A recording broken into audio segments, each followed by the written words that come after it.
We'll get rolling here. So good morning to everybody and welcome to today's webinar. I guess it's a good afternoon for those of you dialing in from Atlantic Canada, but for the rest of everyone else, good morning. Today we're going to look at this. This is the second in a series of financial relief for pharmacists during COVID-19. And we all got together 2 weeks ago. We're in a far different place, I think, today than we were 2 weeks ago. We've had a lot more information come through from the government, and Ricardo's going to walk us through some of that shortly. But what we want to do, some of our goals over the next hour and a bit, and we're going to try and hang on as long as we can today to answer your questions. One thing about last Sunday is we had a ton of questions, and we didn't get to them all. So we've actually got the back half of this presentation. We've loaded a lot of questions in there that Ricardo's going to dive into. But there's going to be about 3 or 4 major themes. The first one is going to be, and this was a lot of questions were generated from, I don't qualify for the 75% wage subsidy, but there is another one, and it's called the 10% wage subsidy. We want to dive into that a little bit more. We want to talk about some of the new loan programs that are out there, and new owners of pharmacies, which are kind of sadly missed in most of the announcements today. There is an option that we'll get into as well. There was a change to the Canadian Emergency Response Benefit for those employees, so we'll talk about that.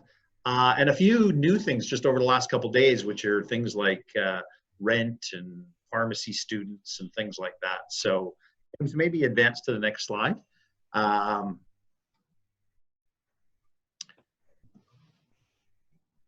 Yeah, so here's an example of the kind of stuff we're going to be talking about. But at this time, I'm going to introduce our subject matter expert.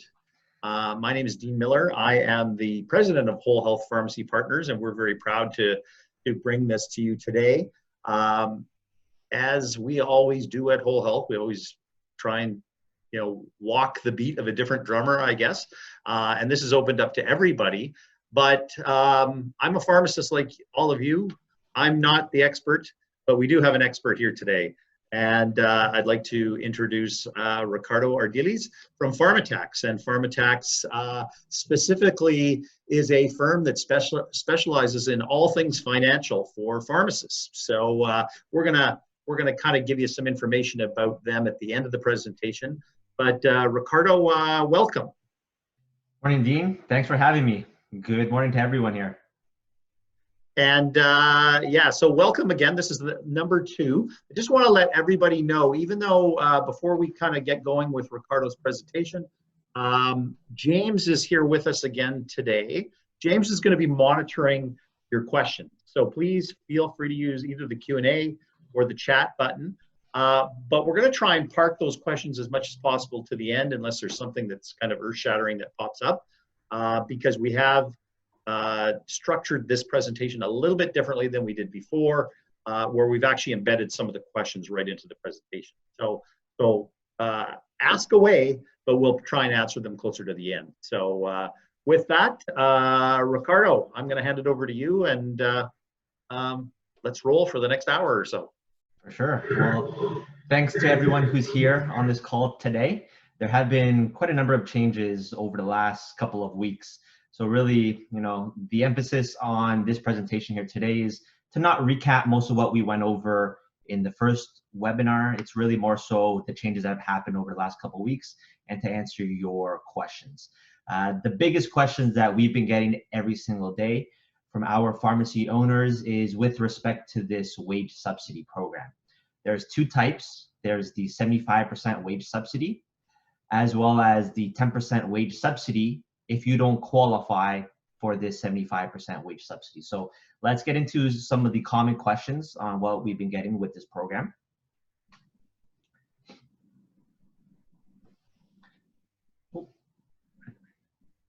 And I'm having a little bit of trouble there with it keeps on popping out for whatever reason. So let's try this again. There we go. So where can I apply to this program? So over the last few weeks, there's been lots of questions on this. The application hasn't been made available. It will be available tomorrow, Monday, the 27th. And how you access this is you have to log into your CRA My account. And there's 3 action items that you're going to need for this. And one is you're going to need a list of employees and the wages for your employees prior to March 15th. And where you can get this, whoever does your payroll, you can download a payroll statement, as well as you're going to need a list of employees and the wages that you paid them between the period of March 15th to June 6th. And the reason for point number 1 is because the government wants to see that you were paying your employees, including yourself as a pharmacy owner, prior to March 15th. And then they want to see how much you actually paid them throughout this period, starting March 15th. Because the calculation, and this brings me to point number 3, you're going to have to fill out a calculator. And the calculator, it's available on the canada.ca site. We've listed the link there for you. You're going to have to fill out a calculator with how much you actually paid your employees throughout this period of, March 15th to June 6th.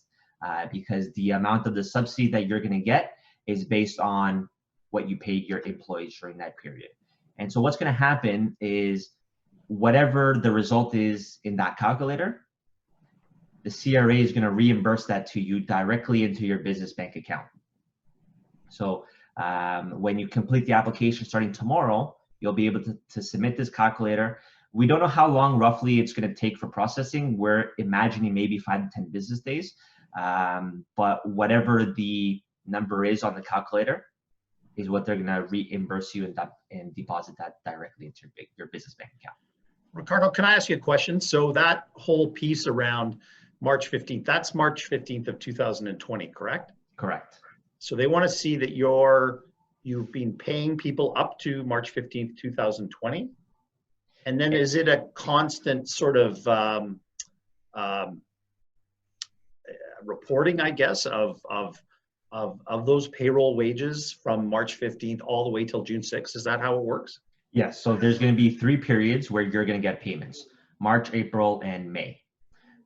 So essentially what you're going to have to do is the government just wants some proof that you were paying these people prior to COVID-19 happening, right? So if you weren't paying someone prior to March 15th, and this is going to be one of the common questions that we've been getting, if you weren't paying someone, you can hire people after March 15th. That's not a problem.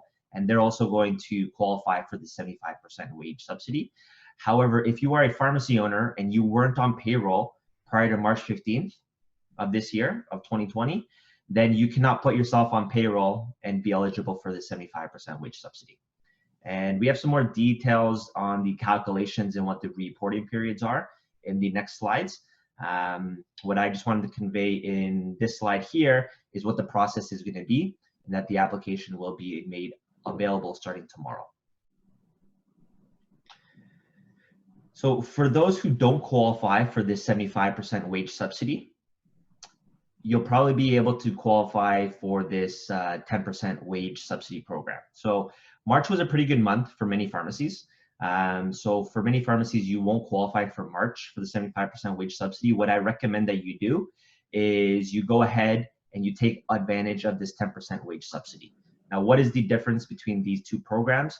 Rather than the government covering 75% of the wages of your employees, they're only going to cover 10%. There are maximums for this one, whereas with the 75% program, there is no maximum per pharmacy. With this one, how this one works is that the government's going to cover 10% of your wages, of your whole pharmacy staff wages, up to $1,375 per week, and up to a maximum of $25,000 per pharmacy.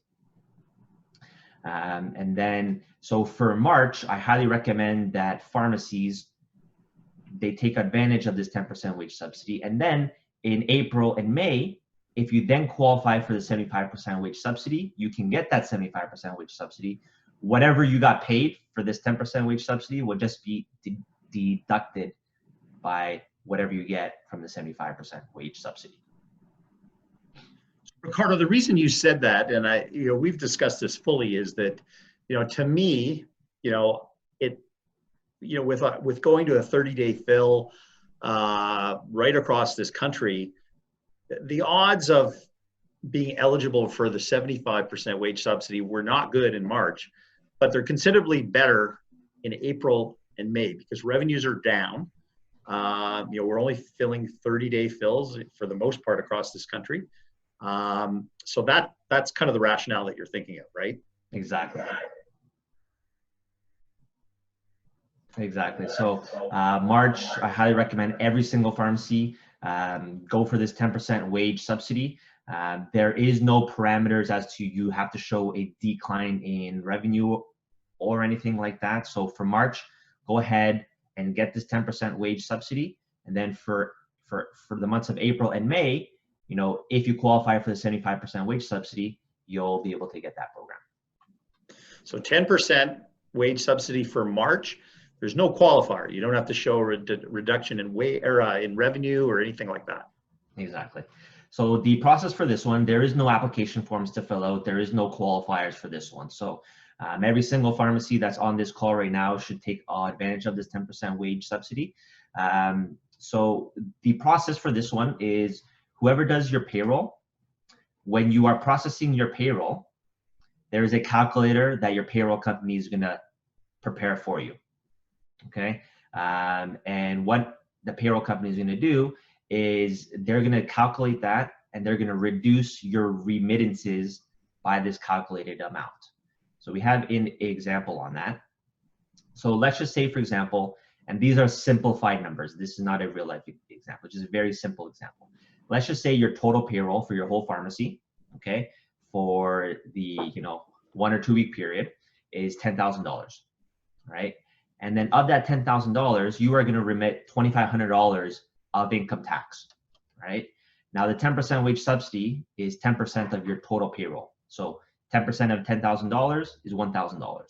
So rather than having to remit $2,500, your payroll company is going to do the calculation for you, right? So $2,500 is what you normally would remit to the CRA, but now with this wage subsidy, you get to reduce that by $1,000. So the only remittances that you're going to have to pay to the CRA is $1,500. So it's pretty much like an instant subsidy right there. Rather than paying the $2,500, you get a subsidy of $1,000. You only need to remit $1,500. So it's actually almost like a credit you get on your payroll process. Exactly. That's exactly it. So very simple process. Whoever does your payroll can do this for you.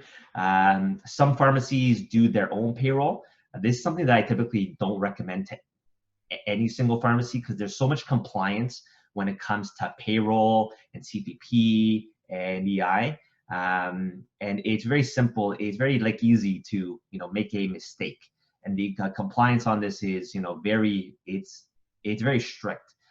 So if you are doing your own payroll, I highly recommend using a third party company like ADP or WagePoint. They will take care of this for you every single pay run, and they will take care of this calculation for you as well.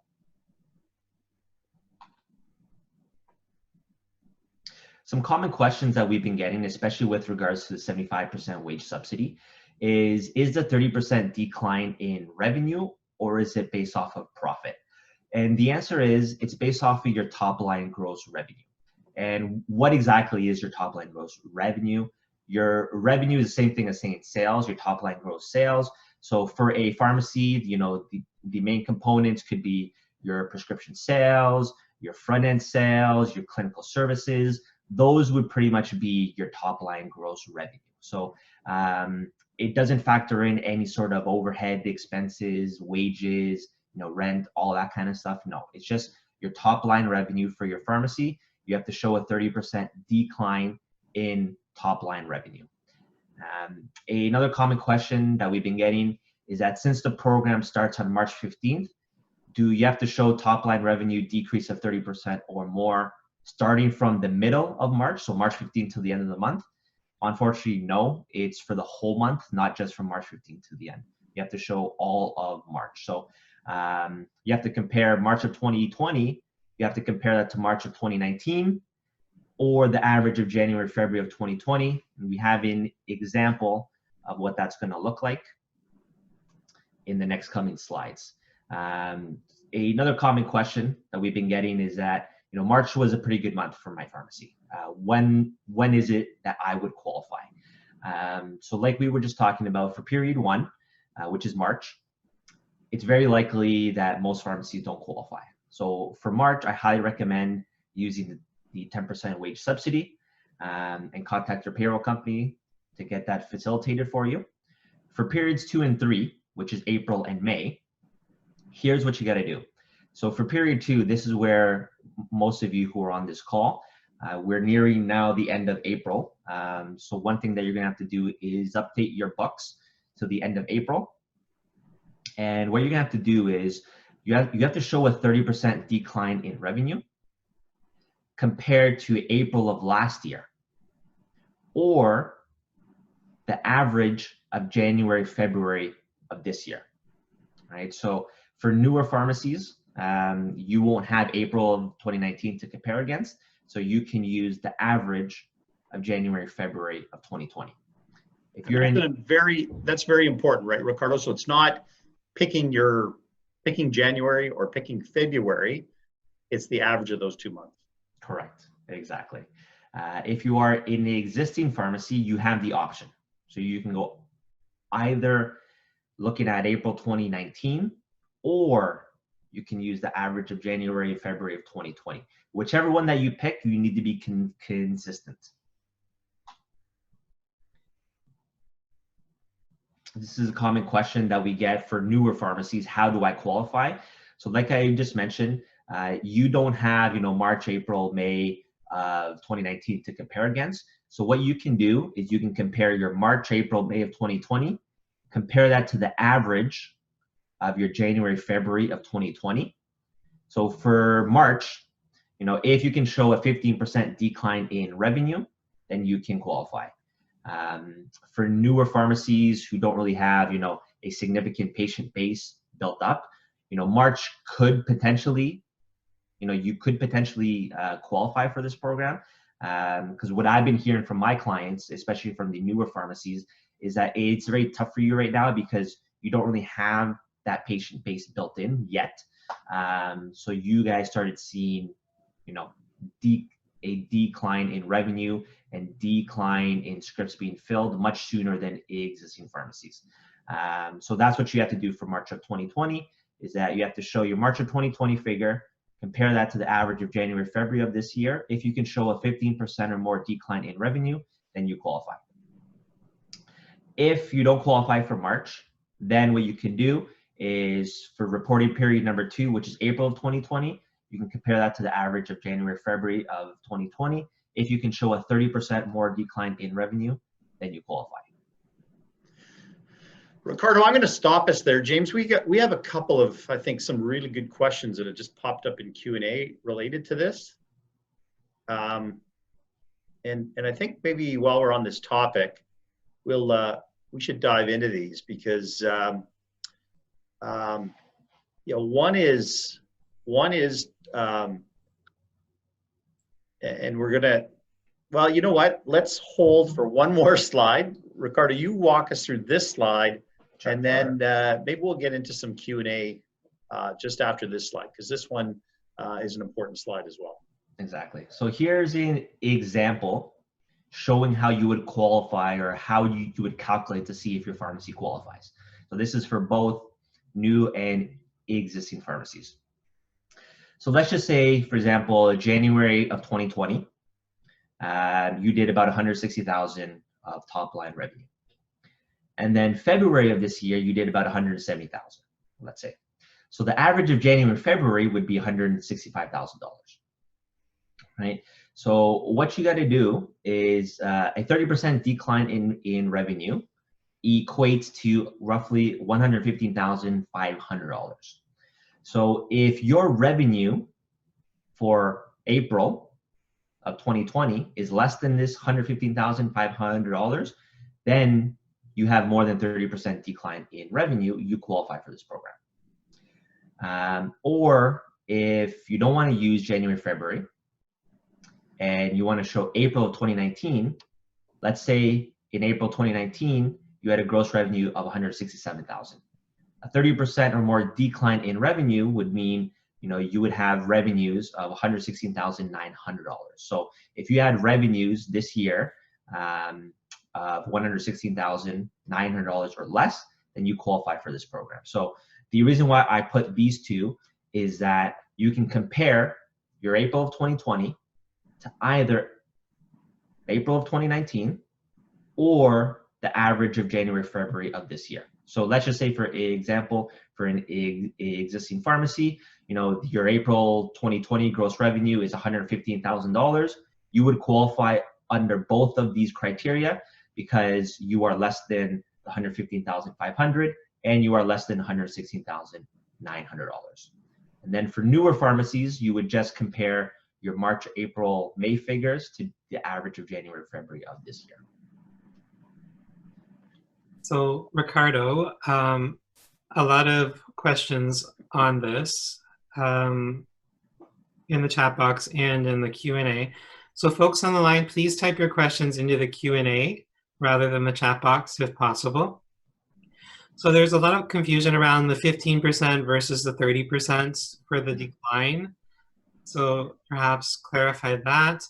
And to qualify for the 75% subsidy in March, you are only required to show a 15% decline in revenue, correct?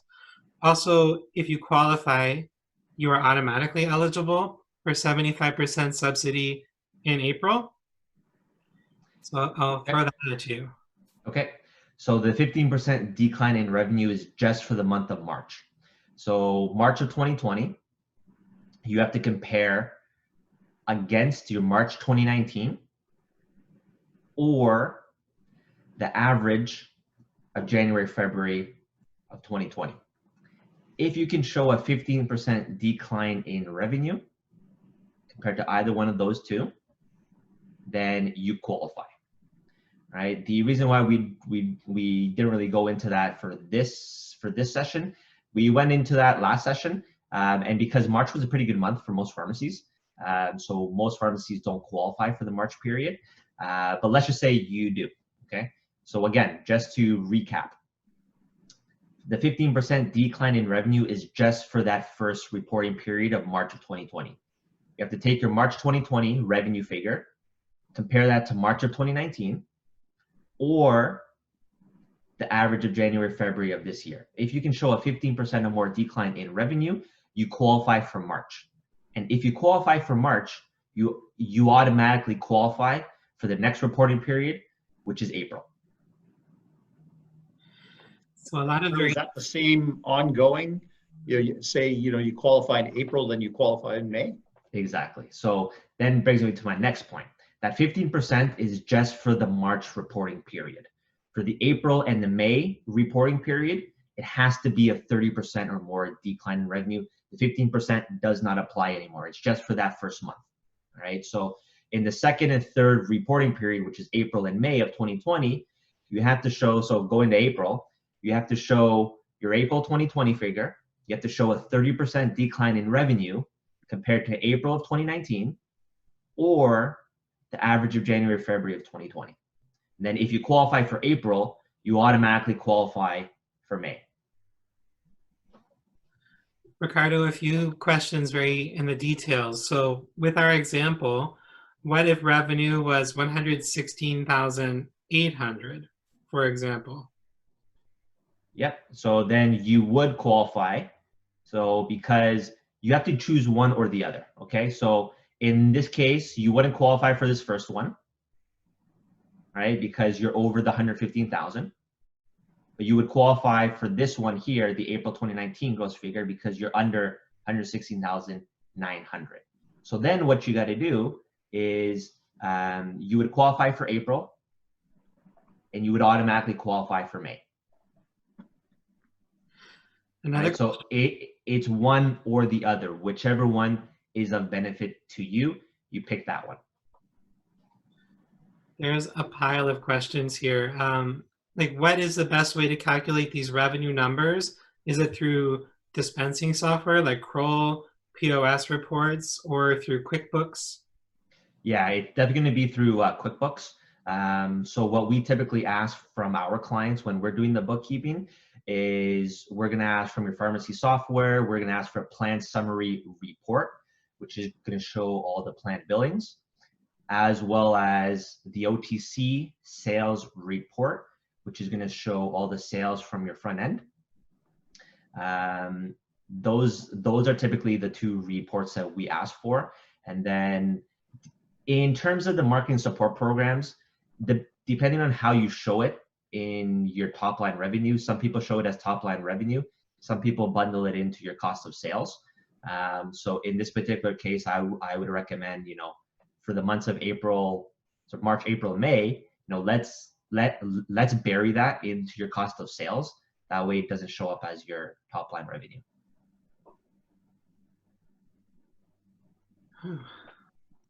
Yeah, so Ricardo, the whole concept around marketing fees is brought up a number of times in the questions, and we've seen a dramatic shift. The rest of the country used to, marketing fees was a pretty common discussion point, in every province with the exception of Ontario. In Ontario, a change occurred January 1st. I know from a whole health perspective, we've sent out messaging to people, expressing that, as a banner, we're pretty flexible when it comes to payments. And we have people that typically we pay everybody every month, but there are times where, for one reason or another, an owner is selected to pay quarterly or pay biannually. So any of those type of options are available. And because that makes up a significant portion of revenue, as you say, you might want to talk to your accountant or give you guys a call at PharmaTax or whatever to figure out sort of how that is best applied on your income statement. Because, because it is such a significant amount,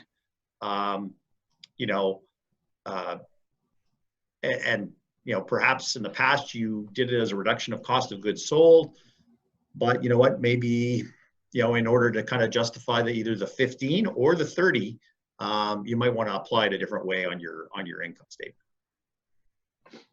Exactly.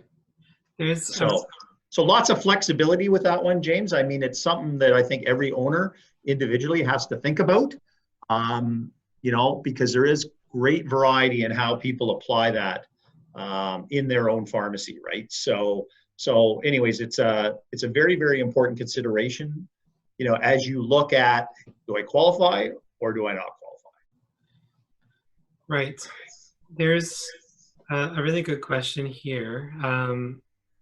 So it says, I understood that when you choose a benchmark, you have to stick to that benchmark. So you can't choose January, February average for the first period and then change to April 2019 versus 2020 for the second period? Correct.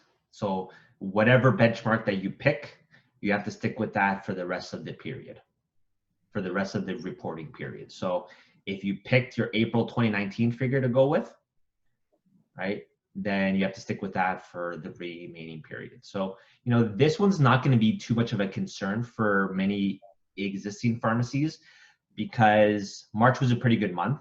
So you probably won't be able to qualify for March. If you qualify for April, then you automatically qualify for May, which is the end of the reporting period or the end of this program. So you don't really have to worry about switching that. It's just that if you do qualify for March, let's just say you qualify for March, then you automatically qualify for April.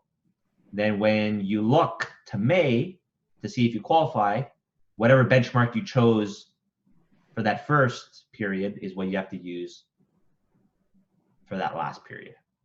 So if you chose if you chose March of 2019 for that first period, then when it comes to May, you have to compare your May 2020 to your May 2019. You can't go and compare it to your January, February of 2020, if that makes sense. Hopefully that clarifies. Yeah, I think that is pretty clear, Ricardo, the way you stated it. There's a question here about lottery sales in the month of April, which affects top line sales significantly because they're not doing lottery sales right now, but it doesn't really affect profitability. as they don't generate a lot of profit through lottery, are they still able to include lottery in the gross sales when comparing periods from last year to this year? Yeah, definitely. That's you can definitely put that as your top line. That's not a problem. Okay.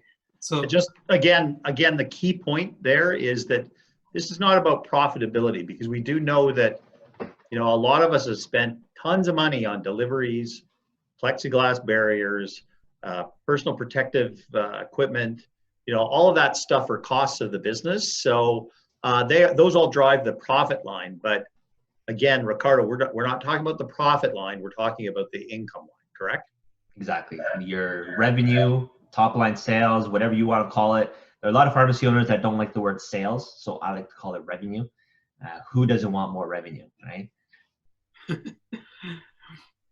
There's a question about reporting periods. So are we not using March 15 to April 11 to compare? So that one is the payment period. So it's going to pay between March 15th and April 11th. But the revenue qualifier is, March 1st to March 31st.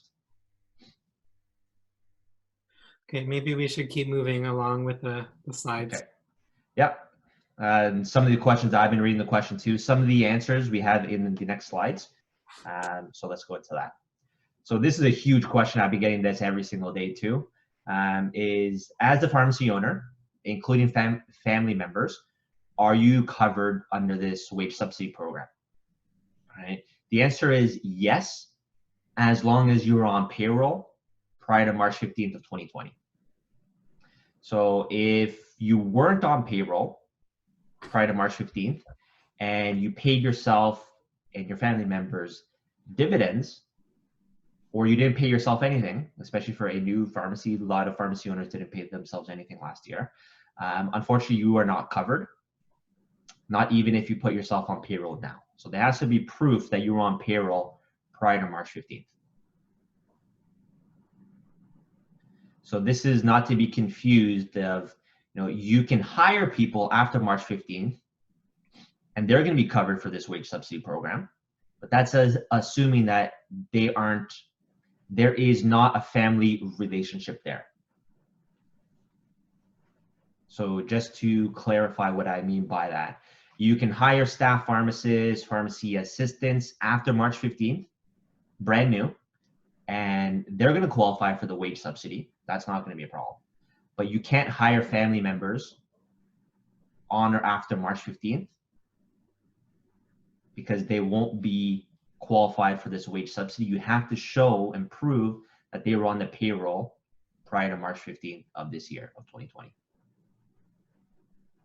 I think, Ricardo, there was a good question that I know is not covered in the presentation, and I don't think you or I can answer this question, but it's about audit.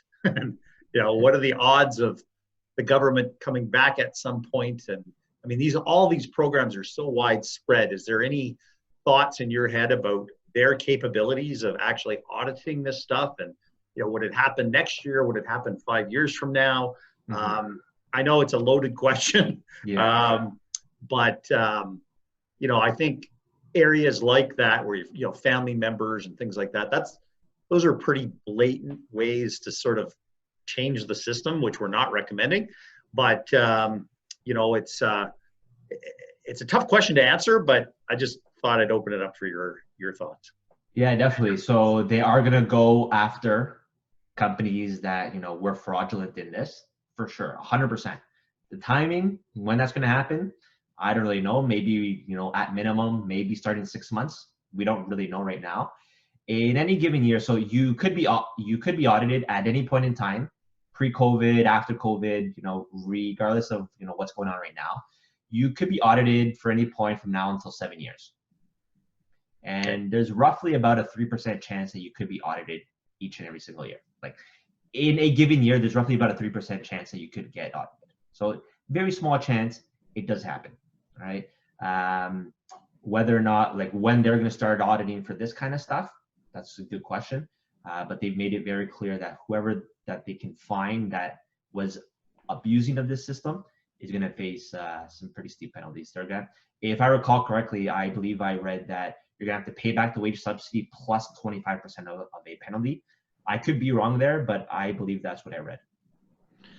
Okay, so that's good. That's a best guess. In any given year, everybody, about 3% of audits occur amongst small business in Canada.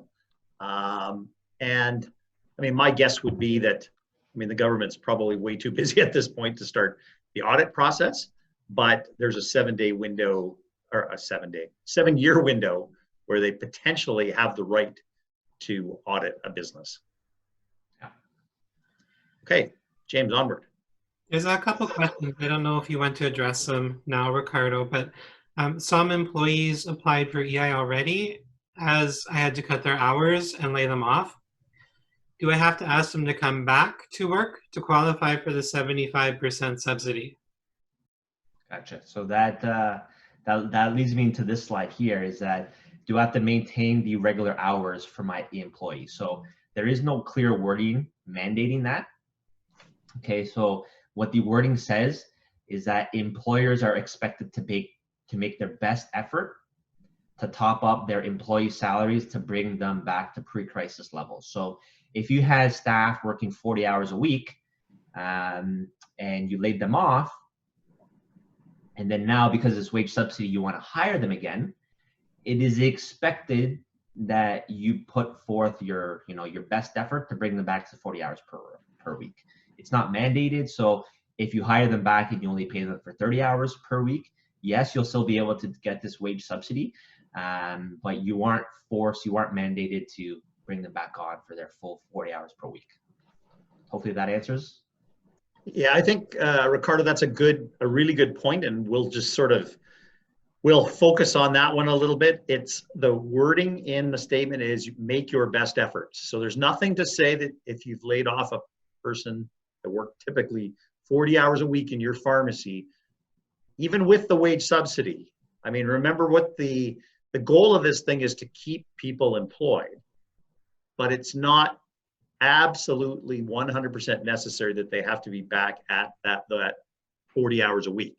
I mean, to me, 32, 36, hours a week are also best efforts. Your business has also changed since COVID-19. We went from a crazy March to an April where, also kind of crazy, but for different reasons, deliveries and, many more phone calls and doctor's offices closed and things like that, right? So it's a very different way of doing business in April that we're in. I would expect in May as well. So again, the key word there is make best efforts. It doesn't necessarily mean you have to do things exactly the way it was before. If you can do that, great. But if you can't, I guess, Ricardo, for audit purposes, I'd probably just document exactly what you did and ensure that that's available if ever audited. Exactly. So rereading that question once again, I just want to make one more point on that. So you have a couple options. So if you laid off your staff, so if they weren't paid, so this is based on the question, we're not paid from March 15th to April 16th. What is the implication of this situation? You have two options. You don't have to pay them for that period if you laid them off, and then you can hire them back. And then going forward, you can pay them and then use this wage subsidy. Or if you wanted to, okay, you could backdate it.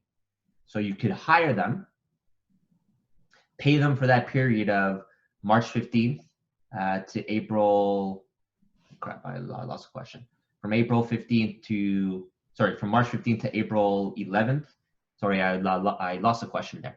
So you could hire them and backdate their pay, which means that the government's going to cover 75% of the wages through that period that they were home. You are expected to top them up for that 25%. So whether or not you do that, that's your call as a pharmacy owner, whether or not you want to, backdate that payment, even though they weren't working at your pharmacy, or, if you don't want to do that, you can hire them back on now, and then going forward, you pay them for the hours worked and they get the wage subsidy. Hopefully that clarifies. Okay, let's go on to the next one then. Do I have to pay back this wage subsidy? Very common question. No, you don't have to pay this back. However, it is considered taxable. So it is going to be considered revenue to the pharmacy. However, don't really think too much don't look into this too much, because that revenue is just going to be offset by the payroll expenses, the wages of your employees. So really, the net effect is going to be a wash. Don't really worry about this too much. Ricardo, an important question that I think you can get through quick. Should we put pharmacists on payroll for April now who were on invoice in March? Yeah, so that's a business decision that you're going to have to make, because this wage subsidy doesn't cover relief pharmacists who are invoicing your pharmacy. They are not covered. So if you want to take advantage of this wage subsidy for that person, you would have to hire that pharmacist to your pharmacy. You can hire them as full-time, you can hire them as part-time. That's a business decision that you're going to have to make there. And then when you hire that person, then moving forward, you can use the wage subsidy to cover the wages of that pharmacist. There's a question they're asking for clarity, Ricardo. So if a pharmacy qualifies in April for the 75% wage subsidy, then automatically qualifies in May. But what if their revenues are not below the 30%? You automatically qualify.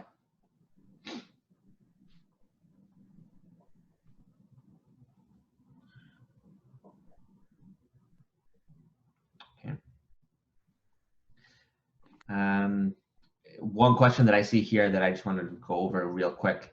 So can for pharmacy owners, can we reverse the invoices from January, March and pay them retroactively on payroll so we qualify, or is that not all allowed? This one, I don't know how to answer that question, because if you go retroactively, if the government ever audits you, we don't know what their stance is going to be on that, because technically, you're bending the rules there, in that you're reversing those invoices and you're backtracking, you're retroactively putting them on payroll.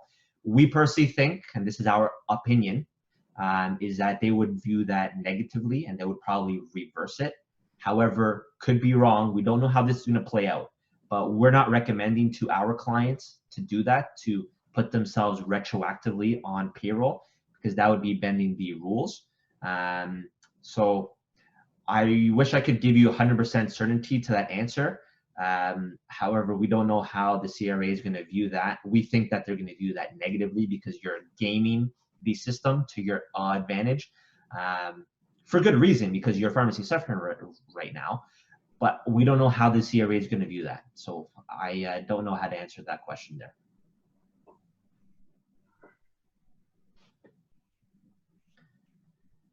All right, let's go to the next one. Dean, do you want to go through this one? Absolutely. The reason we this came in as a question. In Ontario, pharmacies are facing deductions of dispensing fees and markups for ODB drug claims. I think everybody's very familiar with the drug or the ODB reconciliation process, and does it qualify as reduced revenue? We've just put a little box at the bottom, just reminding everybody of what is going on here in Ontario as far as this reconciliation process. We've James, I think we have a question later on about the 30-day fills, I believe. But this one here, a reduction in revenue is a reduction in revenue. So you know what? If the process as it is right now, you bill ODB for $100 and you only get $96 back, the $96 is considered the revenue amount and not the 100, just because you put the 100. So that's something to be considered as well. I mean, that would be a bit of I'm not sure if anyone would dive into their books quite that aggressively, but the revenue back is what the dollars you got back from ODB on your bi-monthly statements. Yeah, exactly. All right. Yeah, so you know what, we'll tackle this one too. This is an interesting question. We put it in here mostly because there's a lot of uncertainty around this as well. And James, you can kind of help me out with this as well. You know, we've got a box at the bottom that is really looking at this whole idea around the 30-day supplies. You know, there's been a lot of questions depending on which provincial authority you're in.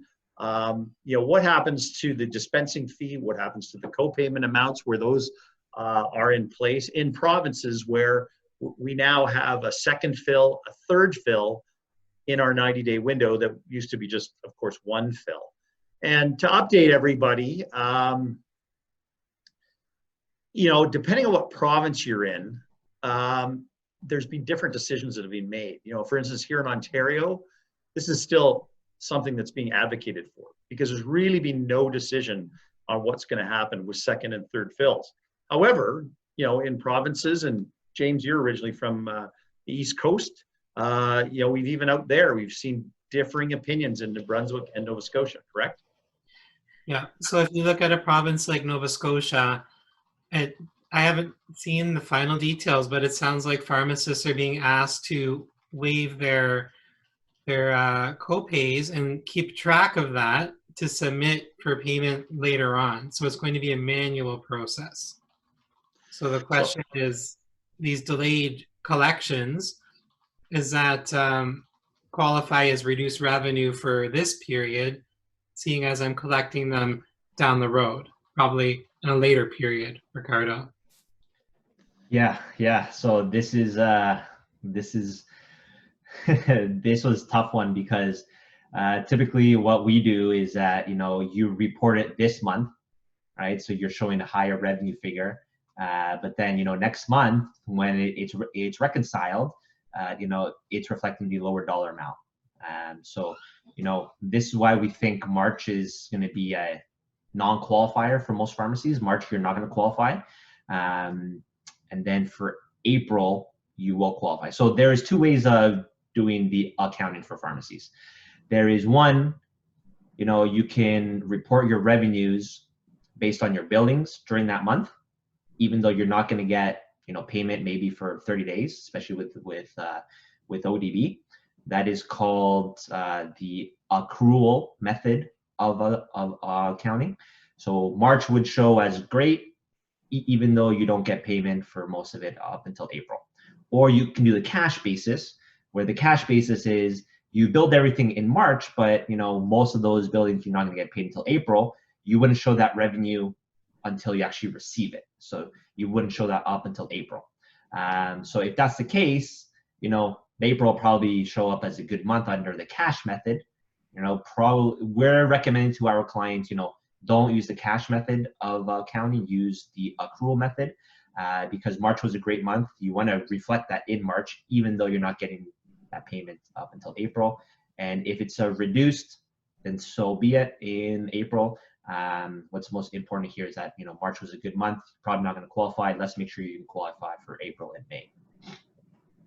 Yeah, so this one, again, as a recap, there's a lot of uncertainty around this country right now about what is happening with the 30-day fill.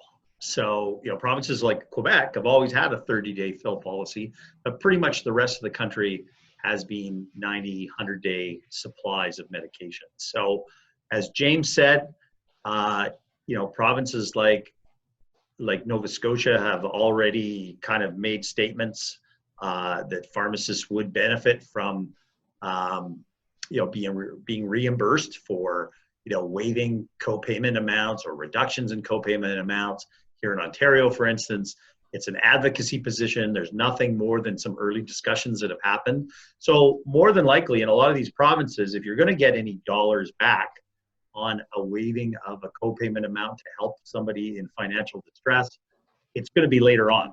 Not going to be now. It's probably going to be next month. It's going to be 2 months from now, 3 months from now, by the time this whole thing gets sorted out. So, you know, really, I think that's a discussion that each of you as a pharmacy owner should probably have with your accountant. Or, like I said, Ricardo's kind of laid it out on what they do at PharmaTax, and they're course, a great resource if anybody wants to tap into them. But this one is a very, very interesting question that we really don't have a firm answer for right now, just because each province is sort of looking at things differently. Yeah. And each public drug plan is quite different than others as well. All right. All right. Let's go on. One question that I want to answer there. Question about CRA My Business account. If you haven't registered for a CRA My Business account, definitely go ahead and do so now. There's one of two things that you're going to have to do. Is they're going to mail you a PIN to verify your identity. Now that PIN takes 1 or 2 weeks to come into the mail or come through the mail. The second option is, if you don't want to do that PIN, you can verify your identity by calling the CRA. Wait times right now at the CRA is very long, so you'll probably be on hold for 2 to 3 hours.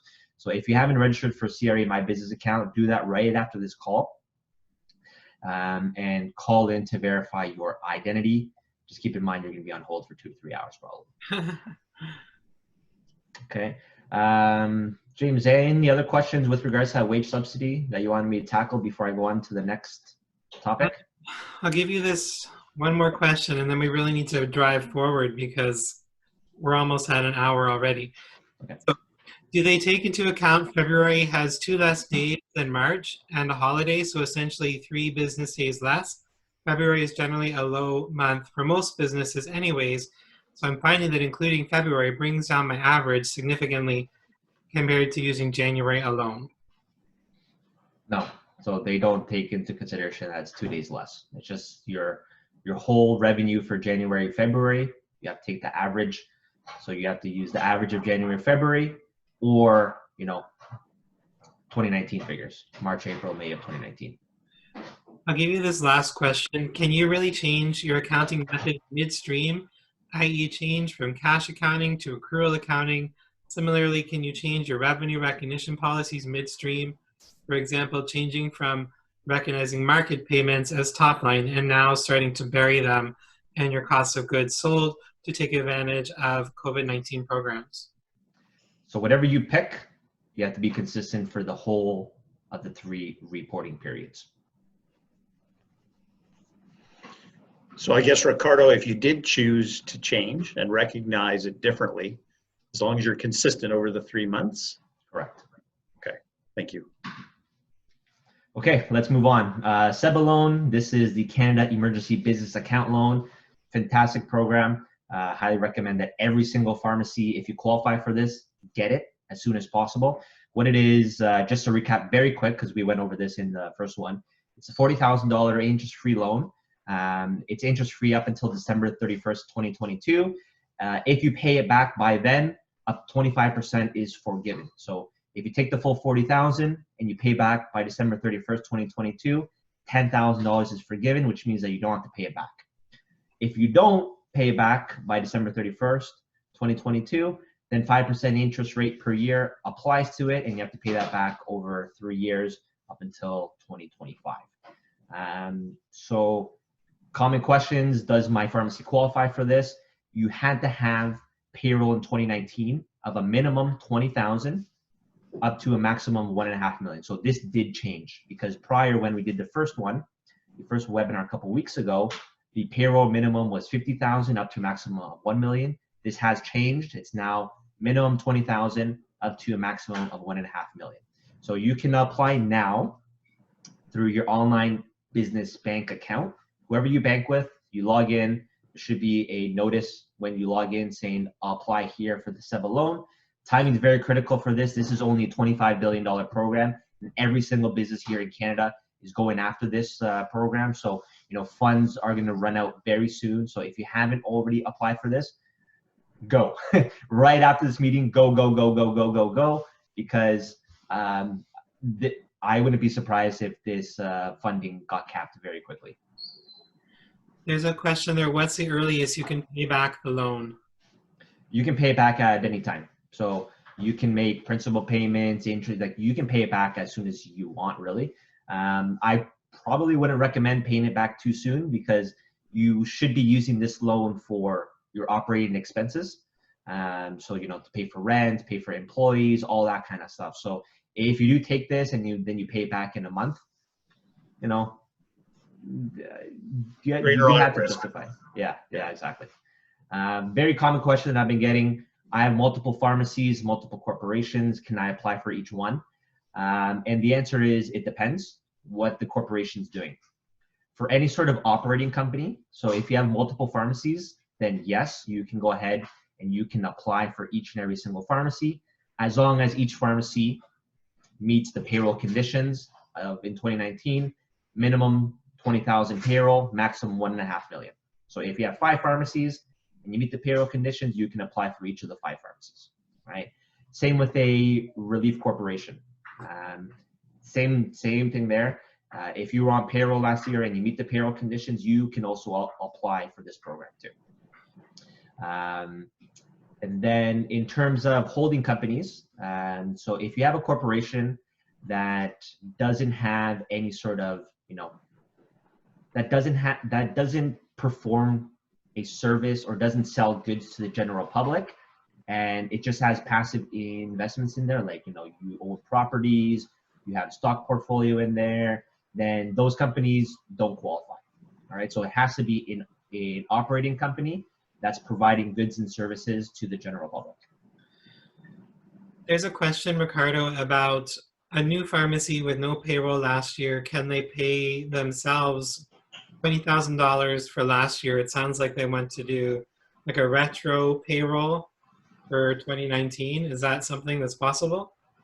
Retroactive, like I said before, we don't recommend doing retroactive. Like I said before, this is a gray area. We don't know how the CRA is going to view this. If you do retroactive to meet the payroll conditions, what's very difficult with that question is because at the end of the year, so with payroll, you have a payroll number, right? And then at the end of the year, your payroll company or whoever does payroll has to report to the CRA what was paid in wages last year, right? Then that way your payroll company can produce the T4s for each and every single employee at your pharmacy. If you didn't do that last year, and then you go back and you retroactive, the CRA might see that as fishy, because here we are in April of 2020. Prior to the start of the year, there was no reporting whatsoever to the CRA. Now suddenly you're saying, oh, I forgot about this payroll in 2019. I'm actually going to process it now. We don't know how the CRA is going to view that. That timing too, because if you put yourself on payroll now and you retroactive to 2019, then you have to submit that to the CRA. When are they going to recognize that in your payroll account number for 2019? That's a very good question. And CRA is very slow in general. They're probably even slower now with everything that's going on. So it's a very difficult question to answer. We're not recommending that you retroactive. So as I think this question's already been answered, but are new pharmacies starting able to apply for the loan? Remember, you need to have payroll for 2019, at least $20,000 to apply. So if you didn't have that last year, you do not qualify, right, Ricardo? Correct. If you didn't have that. And then one of the questions on my next slides. So let me just get to that in the next slides. Let me just go on this one. I am a sole proprietor. So this would be a relief pharmacist, not incorporated, who simply transfers funds to myself for my business. Do I qualify for this SEBA loan? The answer is no, because you do not have a payroll account number. So you have to be on payroll for this to work and meet the minimum conditions of $20,000 up to a maximum of $1.5 million for 2019. Ricardo, that's not necessarily a relief pharmacist. That could be an individual owner, doesn't have any staff, smaller pharmacy, perhaps just newly opened, and they're not using relief pharmacists, but they don't actually pay themselves a wage. Exactly. Yep. You aren't on payroll. You don't have a payroll account number. You wouldn't qualify. Right. Let me go back to this one. So yeah, so that's exactly what we just mentioned now. So if you are incorporated as a relief pharmacist, if you are on payroll, then yes, you can apply to all these programs that we've just discussed. The same qualifying parameters are going to apply to you. But if you weren't on payroll prior to March 15th, we aren't recommending that you retroactive, so you won't qualify for any of these programs.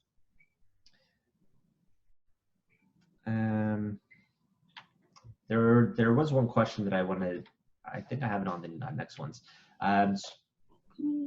Oh yeah, this is the one that I wanted to say. If you bought a pharmacy in 2019, common question I've been getting is that, can you qualify? Can you use the payroll of the pharmacy that you purchased? And the answer is no.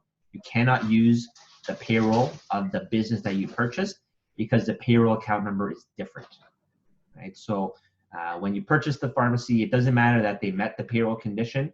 When you purchased that pharmacy, you probably started off your own payroll and you have a different payroll account number. You can't use the payroll account number of the pharmacy that you purchased. So if you don't meet the payroll criteria for 2019 under your new entity structure, your new payroll account number, you wouldn't be able to qualify for that. Let's go back for a sec.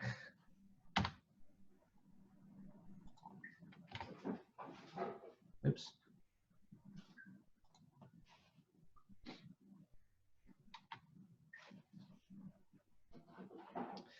So as a relief pharmacist, who doesn't qualify, a common question is, what can you do? You can apply for the CERB, which is a $2,000 per month program. If you're making less than $1,000 per month, you can definitely do that. Another option, which we highlighted before, is that you can talk to your pharmacy owner to see if maybe they can hire you on as a full-time or part-time employee. That way, 75% of your wages could get covered.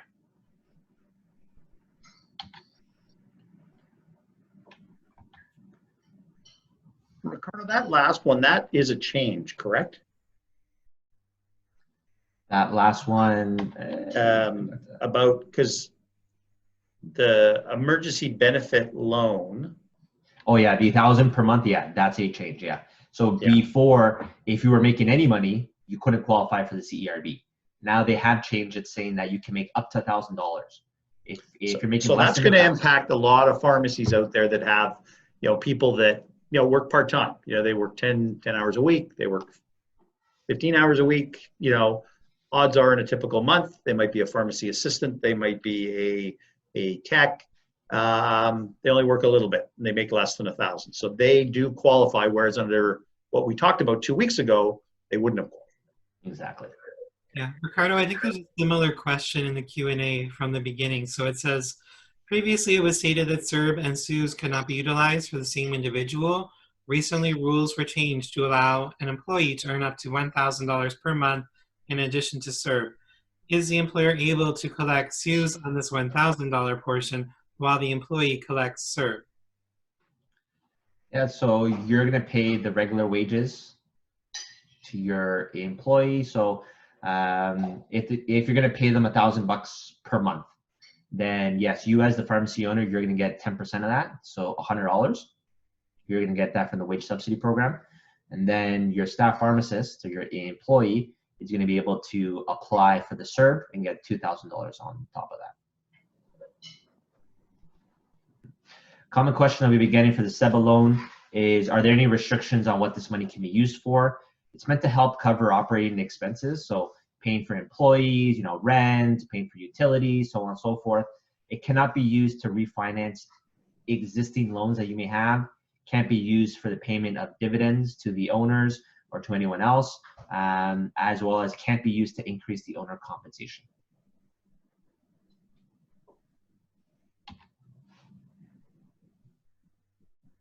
Okay, before we get into the next topic, James, is there any other questions?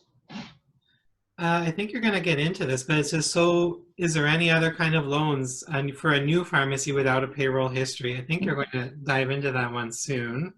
Yep. What date can we backdate for this $1,000?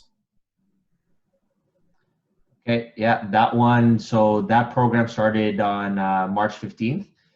So you can backdate that to March 15th. There's a question from earlier on. It says how to pass on payroll credit to your employees. Which payroll credit? Is that the CEWS? Yeah.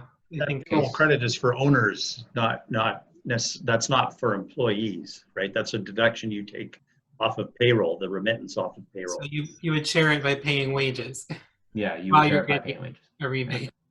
Yeah. So the rebate that you get back from the CEWS program, if you want to pay that out to employees, yeah, you definitely can. And then can I apply even if my account is with, it says a motive balance over the past year? I don't know what I motive don't know. is. I don't know what that means either. So can I apply for the SEBA loan? So with the SEBA loan, the only pretty much qualifying criteria is if you meet the payroll conditions of minimum 20,000 up to maximum of 50,000. If you were in default of any of your loans, like in default of payments, then it's on a case-by-case basis. The bank might say, you know what, no, you weren't going to get this loan because you were in default of your prior loans. That's pretty much it. There's a question about what they're using the 40,000 for. So once the money goes into my account, it's just like every other dollar. So how can they determine what I'm using that for? Yeah, that's $1 million question. Just pretty much don't use it to pay yourself the dividends. Don't use it to refinance your loans. You know, just use it for the operations of your pharmacy. So as long as you And don't. Ricardo, I'd have to say it's an auditable process. It's almost like your provincial regulatory body. You always hear people say document, document, document. It's probably the best way because this is, you know, it's part of a government incentive program for all of us, and just make sure you justify it in some way. Okay. All right. So let's move on to the next topic, and then we'll come back at the end for all the rest of the questions there. So business loan support is something that we've been helping our clients with. Pretty much what you can do, if you already have a business loan, you can put a 6-month hold on payments. Just note that interest is still going to accumulate during this period, right? You can ask your bank for 25% increase in your line of credit. Just contact your bank for that. If you do need additional business loans, then we can ask your bank for business loans. There are some projections that you're going to have to do, to quantify how much you need, why you need it, and a plan to pay back this loan. So you pretty much have to prove that once this is all over, that you're going to have the capacity to pay. If the bank doesn't give you additional business loans and you truly do need additional business loans, there's a government program called the BCAP program, which is the Business Credit Availability Program. And this one's based on for pharmacies with revenues of at least 2 years or more. So the big question that I've been getting is, well, what about for new pharmacies that haven't been around for 2 years or more? There's new programs that have just come out over the last few weeks.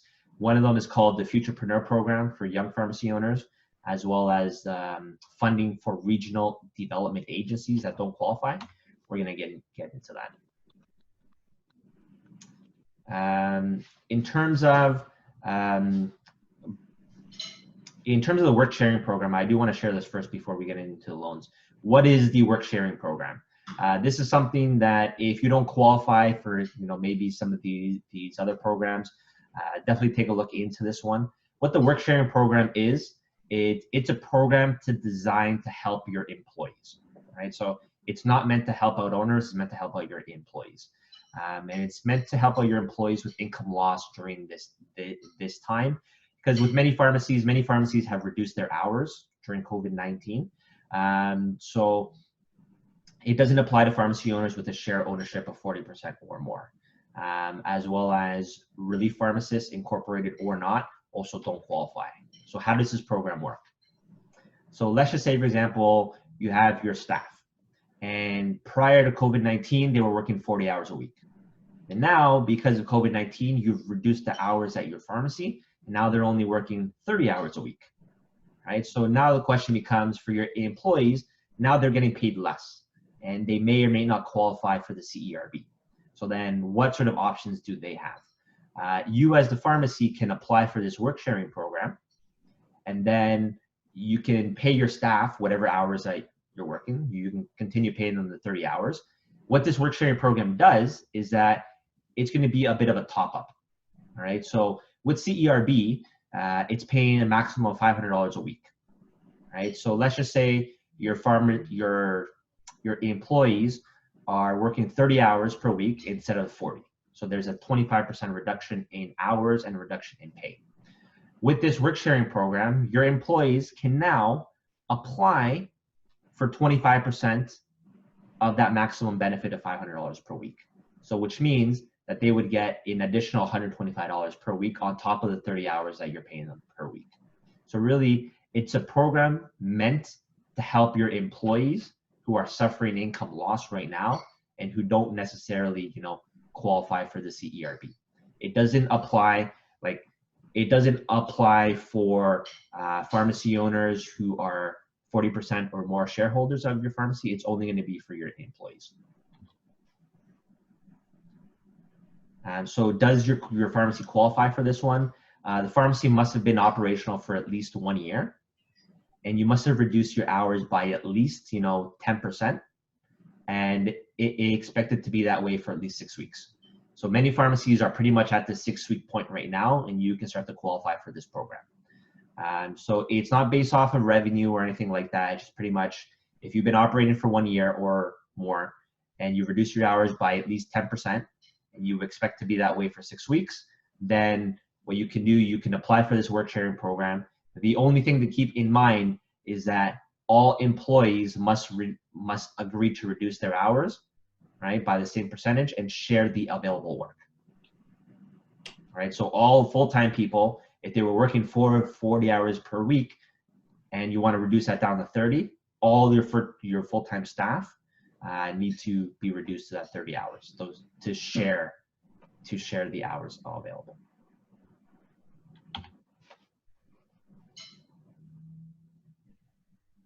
All right, so then going back into the business loans, how much additional business loans can I apply for? The maximum loans under these government programs is $6.25 million. We've been able to get $100,000 in funding for our clients. So first, the process is we're going to try with the banks. And then if we don't get success with the banks, then we're going to go with these government programs. Ricardo, question on the wage or the work sharing program. Does it apply to non-pharmacists, so pharmacy assistants, technicians? Yeah, definitely. So it's anyone that you have on payroll, right? So what they're going to do, they're going to lump all of your employees in the same category as one work unit. So all your pharmacists would be considered one work unit. Your pharmacy assistants would be considered another work unit. And then your technicians and whoever else that you have would be considered their own work unit. Okay.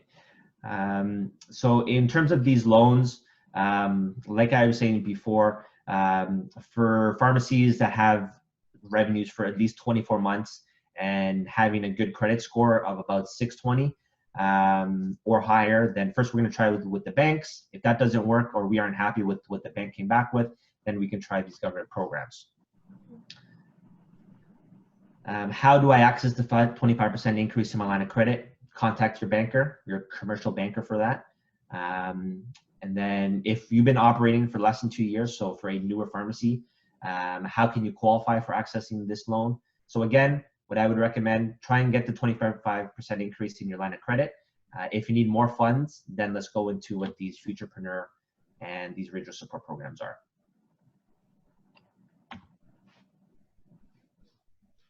So what the Futurepreneur program is, this is a program for pharmacy owners between the ages of 18 and 39 and who have been operating for less than 12 months.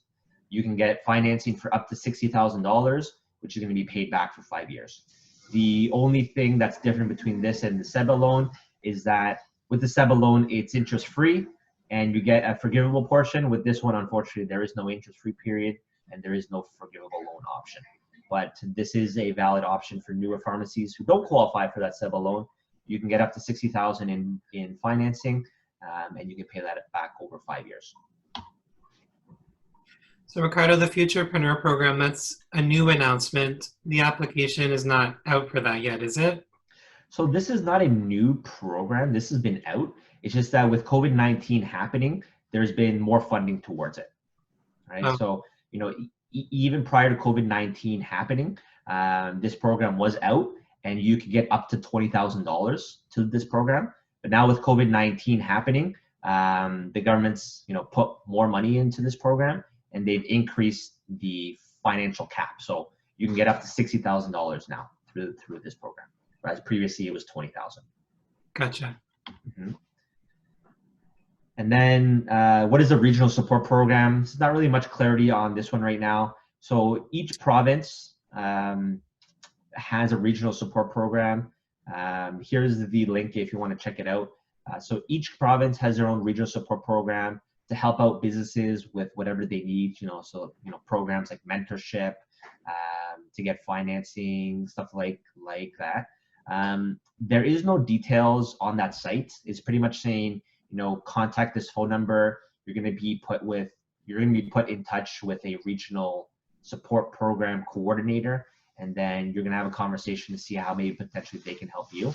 But what we know is that about 675 million has been pumped into these regional support programs. So, what sort of programs or qualifiers that they have, we don't really know right now because this is really fresh. This was just announced last week, so we're still looking into it ourselves to see what are the details. But if you go to that link, there's a phone number there. You contact them, discuss to them your situation, and then see what they can do for you.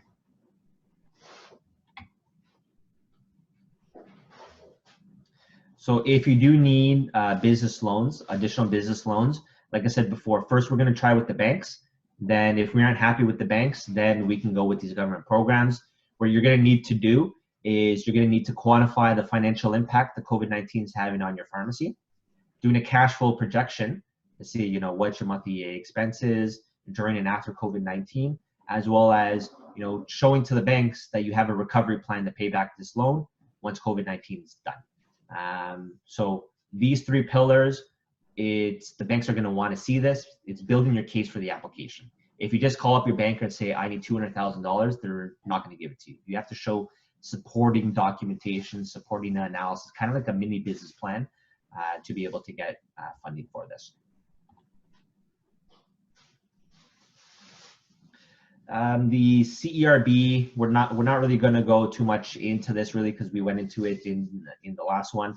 Pretty much the only change for this one was that now you can make up to $1,000 per month and still qualify for this.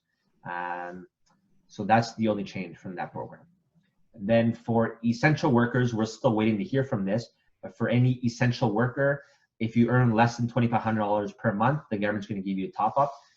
The details for that have yet to be announced. Yesterday, the Ontario government, Rob Ford, announced a $4 per hour increase to personal support workers and essential workers at retirement homes and a list of others, but pharmacies weren't listed on there. And so essentially that announcement that came out yesterday doesn't apply to pharmacies. However, this $2,500 and what the government's going to top you up with, we're still waiting to hear back to see what exactly that program is going to be like.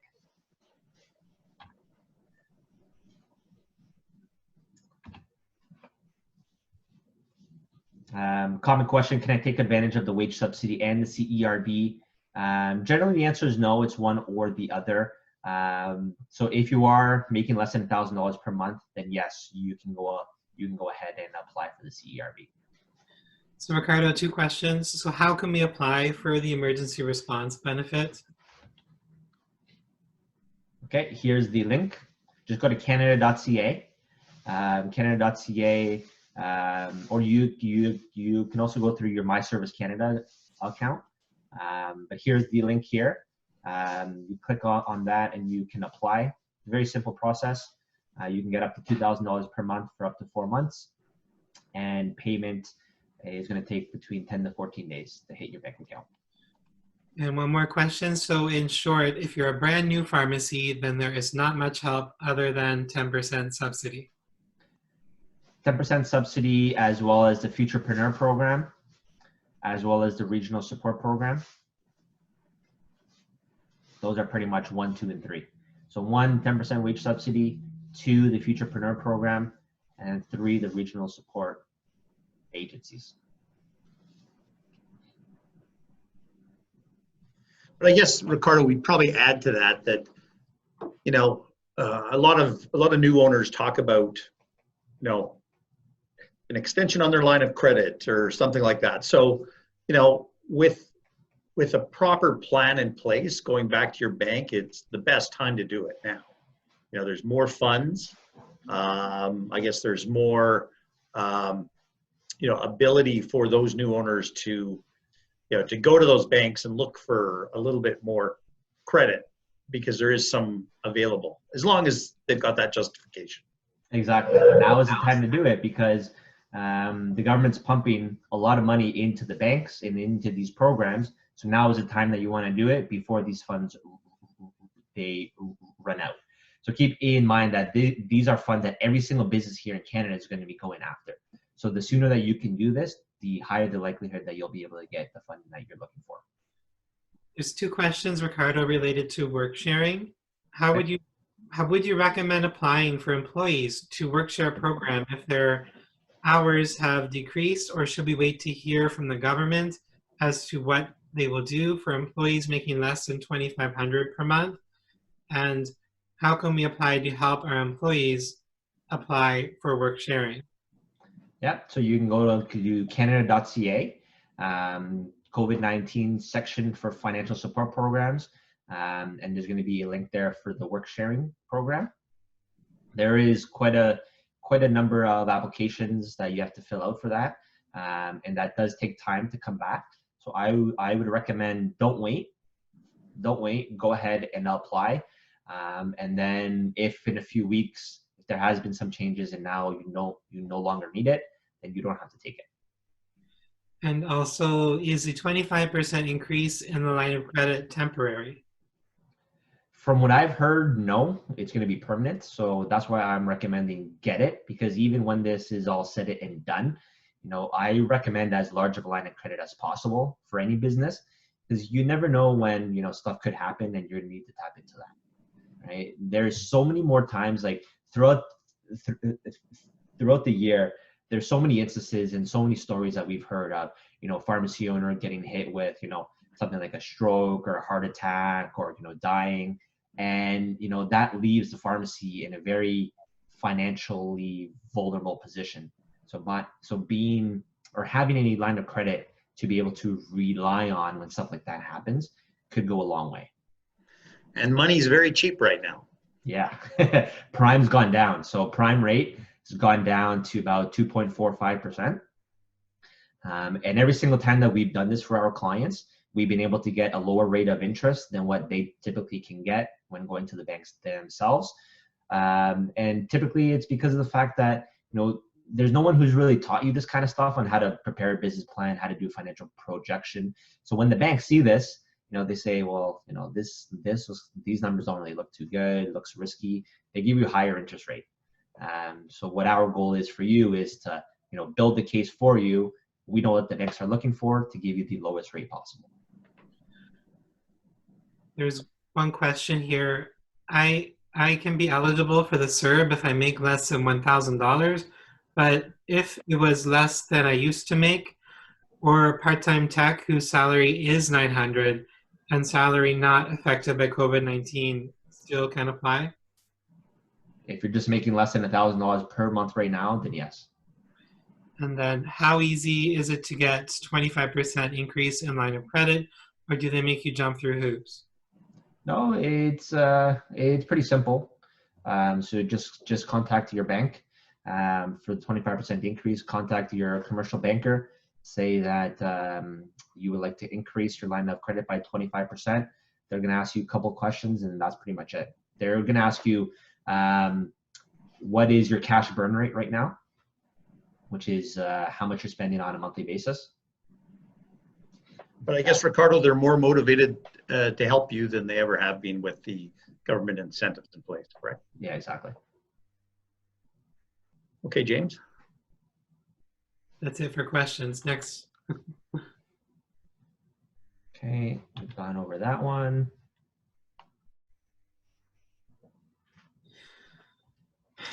So I just hired a part-time assistant who's currently receiving the CERB from the government.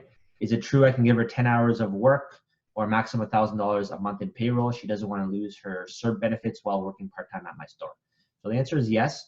You can pay her up to $1,000 per month and she'll still be able to qualify for the CERB. You know, if what you could also do, you know, work sharing program could be also an alternative to be able to give them potentially some additional funds on top of that.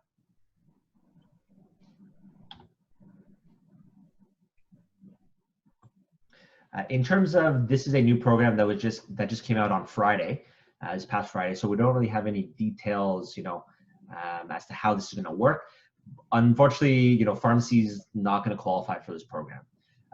So what it's going to be is that the government is going to help with rent for the months of April, May, and June. They are going to cover 75%, or they're going to help such that you only have to pay 25% of your rent. However, you know, your revenue must have been down at least 70%, right? Which most pharmacies are not down 70%. So, you know, most pharmacies aren't going to qualify for this program. Let's just say for whatever reason that you do, how it's going to work is that the government's going to cover 50% of the rent, the landlord's going to cover the next 25, and then you would have to cover the balance of the 25,000 or the 25%. So like I said before, you know, most pharmacies aren't going to qualify for this program, unfortunately.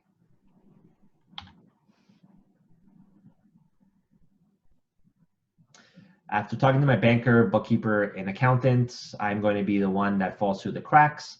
As a new business, a new pharmacy, 4 months old, that has no payroll, no staff, I do not qualify for anything. So, you know, going back to the 10% wage subsidy, you know, if you don't have any payroll, then, you know, unfortunately, you don't qualify for the wage subsidy programs there. But you could look towards the Futurepreneur program. Okay, and then you can also look to the regional development agencies there to help you out, as well as for the CERB. If you were 4 months old and so you had some sort of income in 2019, you can see if maybe you can apply for the CERB if you aren't paying yourself right now. And that way you can at least get $2,000 a month. Couple of questions, Ricardo. So first one is for me. So we're running a little bit long, so some people might have to drop off. This is being recorded and will be shared to everyone who registered. So if you need to go, you will get a copy, don't worry. And another question here, some pharmacies are landlords. So would the commercial rent program apply in that circumstance? Yeah, definitely. So you just have to show that your pharmacy has declined in revenue by at least 70%. To qualify for that program. Like what if you had like an allied health clinic in your pharmacy and you were renting them space, they're your tenant. So could you perhaps end up having to pay a portion of the rent of whoever is sharing space in your pharmacy? Say that again. So say if I lease a part of my pharmacy that I own to say a chiropractor and they've closed down for this last month. So they have no income.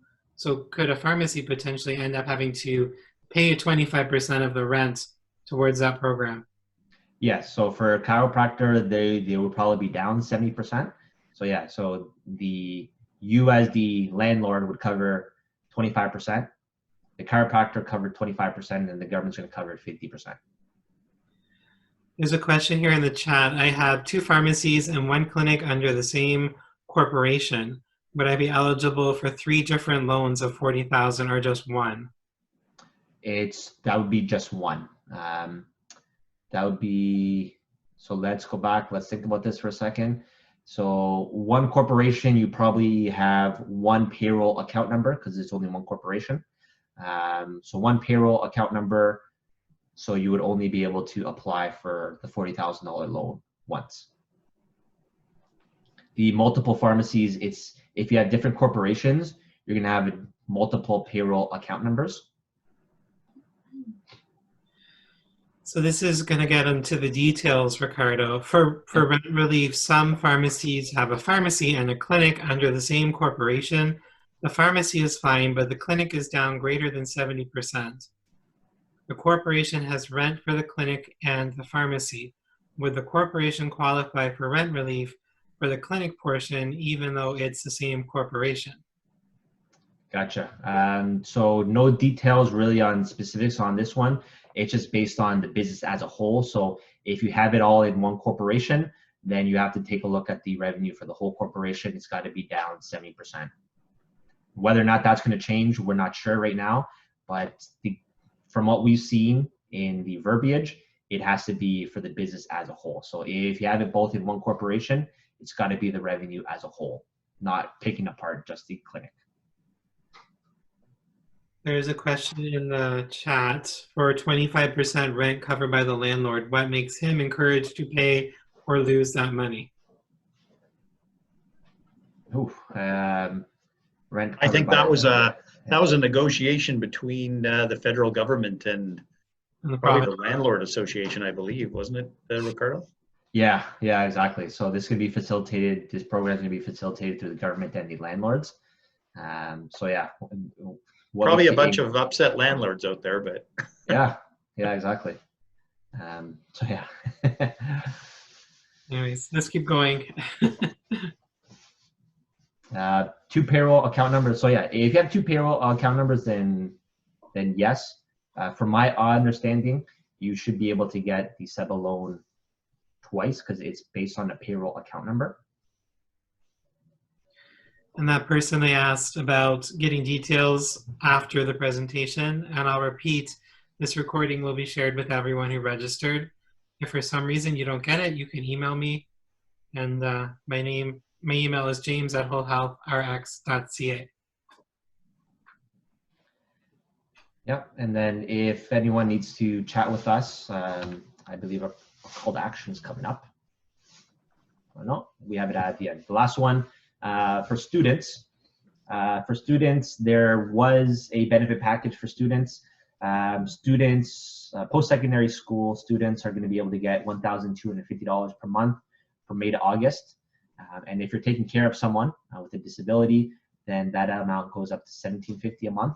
So this is going to apply to any sort of college and university students who are currently in school, planning to start in September, or had graduated December 2019. They are eligible for this program, as well as working students right now who are making less than $1,000 per month can also apply. So there's also going to be a grant for students, who volunteer. So there's going to be a $5,000 grant that goes towards their fall tuition, as well as the government. What they're also doing for the Canada Summer Jobs Program, the government is covering 100% of their wages up to the minimum wage rate per hour, which is something like $15 an hour. I can't recall what it is exactly. Yeah, most provinces it's now 15. Yeah, so they're going to cover that full wage up to the $15 per hour. If you pay them more, then you're responsible for that difference. But the government is going to cover the wages of students. I'm going to wade in a little bit on this one. So for everybody that's still on the line, many of you hire pharmacy students. Here in Ontario, there's University of Waterloo Co-op program. James and I are part of a group with the Canadian Pharmacists Association, and we had a call on Friday. Not a lot of clarity yet on what's happening with students, other than a few things that are pretty critical to those of you that either, work with the University of Waterloo on the co-op program. You had a plan perhaps to hire a new graduate. Every PEBC program in Canada has been put on hold this year, so the exam will not be until the fall. So what's going to happen is, for the most part, students are going to graduate their final year. They're going to enter the workplace with sort of a conditional license. So they won't actually be qualified as a fully licensed pharmacist with PBC until probably January of 2021. So it's a very, very interesting situation. This is one that I think Ricardo will put a watch on as far as the student benefits go, because there's a lot of uncertainty out there whether, does a co-op student, is that, do they even qualify? Do one of these conditional pharmacists that you might hire because they have to work under a licensed pharmacist, are they designated as a student? So would they qualify for this program? So there's a lot of things that we need to find out about this program.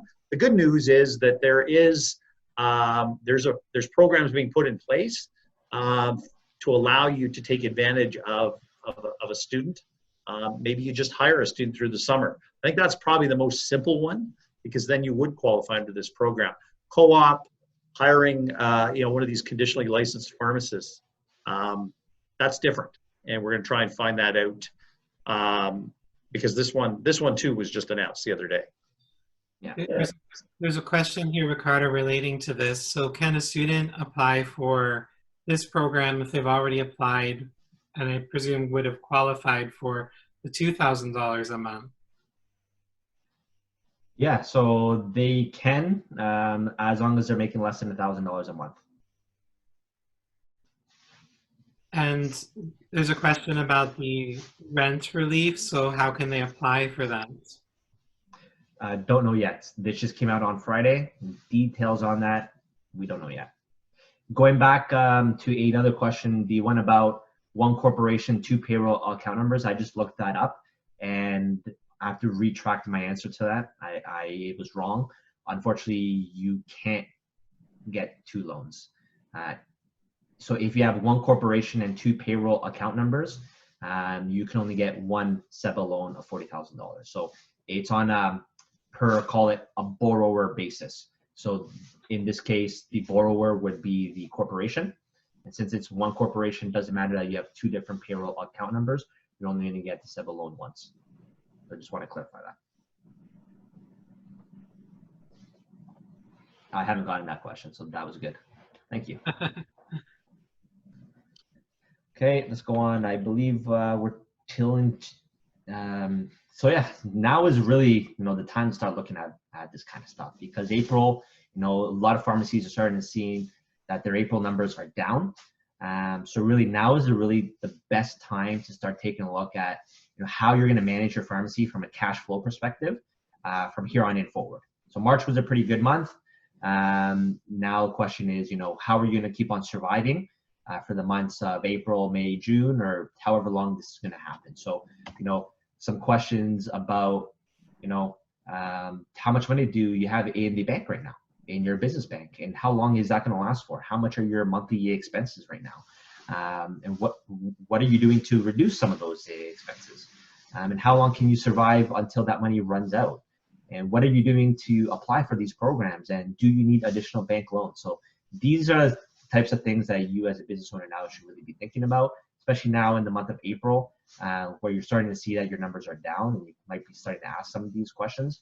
So a lot of cash flow management, really a lot of projections, a lot of business planning that has to happen right now. Right, and that's something that PharmaTax can help pharmacies with. Exactly. It's what you do day to day. Exactly. Yeah, I think for this next slide, and Ricardo's been talking about cash flow. Cash flow, obviously right now is a huge consideration. For those of you on the line that are under our banner, Whole Health, or even thinking about joining our banner, we do have quite a unique cash flow management program through American Express. We're not going to go into the program on this presentation, but certainly, if it's something you're looking at, I mean, the high level piece of this is really that American Express, by opening up an account, will work with McKesson, our supplier, in order to kind of control your cash flow in a different way and actually to your benefit. So James is your key contact here, but just so everybody knows, American Express is a partner with McKesson, with Whole Health, in order to kind of launch a program that will help owners with cash flow. So give James an email if you want details. We just launched this just a few weeks ago. Many of you might have missed it, but it is a good program. And then there's other benefits that we're not going to share in this presentation. But I do love to travel if anybody's listening. So there's a question here. So one of my employees left and now she's qualified for CERB. Can I rehire her and pay her part-time hours with less than 1,000 so she can still get the 2,000? And the answer is yes, right, Ricardo? Exactly. Yeah, okay. So I'm just gonna advance the slide. So we've answered piles and piles of questions in this presentation. I think we've actually got to all of them. So if there's any last minute questions, please have at her and type them in the Q&A box before you wrap this up. If you want to reach out to Ricardo for his help, his website's here, pharmatax.ca. He'd be happy to chat with you about your finances. And some reminders, again, I will be sending the recording out to everyone with a feedback survey, so please fill in that survey to help inform any future programs and educational materials we'll make for you all. And I think, James, just a couple things, and Ricardo said it best earlier on. He said if you haven't set up your account yet with the CRA under My Business, definitely do that right after this call. Definitely run and start looking at your payroll for the $40,000 loan because that is limited and you want to take advantage of that. Every pharmacy to take advantage of that. That 10% wage subsidy, which we probably didn't cover that much on the first, was prominent this one. And again, that is something that most pharmacies can take advantage of. So, along with, banks being a lot more receptive to loans, the Futurepreneur program, these are some of the new elements we introduced today. So, I just wanted to personally myself thank everybody for tuning in. I hope you enjoyed it. This concept of Sundays, seems to be working. We get a good turnout. If you like it, we've got more stuff coming. If you like this, as James said, he's going to send out a survey. Please tell us what you like, what you didn't like, what we could do better, and maybe even what you'd like to hear from us. Again, we're Whole Health Pharmacy. A lot of you across the country don't know us all that well, but you will in the upcoming months as we spread our wings and come across the country to you. We'd love to hear back from all of you about Whole Health, about what we represent. I'm going to give a big thanks to Ricardo. Pharmatax has been amazing for our webinar 2 weeks ago, and again today, Ricardo. I haven't seen a lot of people tackle this topic, but thank you so much. It's really helped pharmacists, independent pharmacists out there, and that's what this session was all about. So back to you, James, for any final comments before we go. Yeah, I'm just going to direct folks to Whole Health's website. We have piles of resources there for frontline pharmacists coping with COVID. In particular, there's been concerns around mental health for frontline pharmacy employees and moral injury. So Tiana, one of our team members, she prepared some really excellent resources for mental health. So please check that out, as well as we have clinical updates on anything COVID related, as well as operational policies and procedures. And you can see on the screen there's a billing guide on how to manage early refills or COVID-related prescription fills. So if you need a copy of that as well, it's posted on the website and you're welcome to download it. So I'll wrap it up as well, saying thank you, Ricardo, for coming back for more. I know it's a big ask, so thank you so much. Thank you guys for putting this together. The whole pharmacy community definitely appreciates what you guys have done. in putting this together and making sure that the whole pharmacy community out there in all of Canada, regardless of which province you live in, city, we're all thanking you guys for putting this together. All right. Thanks, everyone. Have a great Sunday.